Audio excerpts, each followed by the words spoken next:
আসসালামু আলাইকুম ওয়া বারাকাতুহু। সম্মানিত ভিউয়ার্স, আপনারা সবাই কেমন আছেন?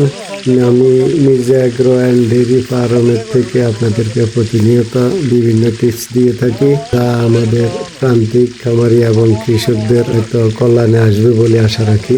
আমি আপনাদেরকে বলেছিলাম মির্জা এগ্রো অ্যান্ড ডেইরি ফার্মে তেলাপিয়া মাছের চাষের ব্যাপারে। গত 1 মাস আগে, আজকে 1 মাস 3 দিন, আমরা 21 দিনের ফোনা ছেড়েছিলাম। তো আমি তখন ওই প্রতিবেদনে বলেছিলাম যে আমরা 60-65টা যখন কেজি হবে, লাইনে আসবে, তখন আমরা মাছ এখান থেকে সরাই অন্য পুকুরে দিয়ে দিব। তো আলহামদুলিল্লাহ, আজকে 1 মাস 3 দিন আমরা এই 3টা পুকুরের থেকে এখানে আমরা টোটাল 52,000 মাছ দিয়েছিলাম। এখান থেকে আমরা 30,000 মাছ আমরা সরাই ফেলছি, অন্য পুকুরে দিয়েছি।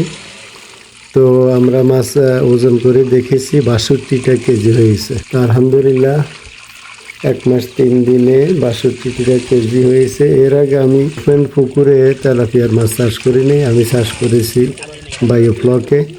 তো বায়োফ্লক পদ্ধতিতে আমার সেই ওজনে আসছিল। আপনারা যারা তেলাপিয়া চাষ করেন, আমার 1 মাস 3 দিনে 62 লাইনে মাছ ঠিক আছে নাকি এর থেকে আরো বেশি হওয়ার কথা, সেটা অবশ্যই কমেন্টে জানাবেন।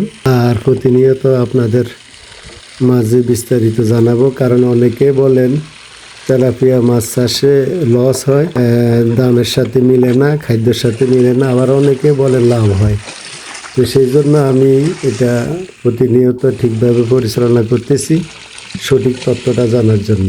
আশা করি ভালো থাকবেন ইনশাআল্লাহ।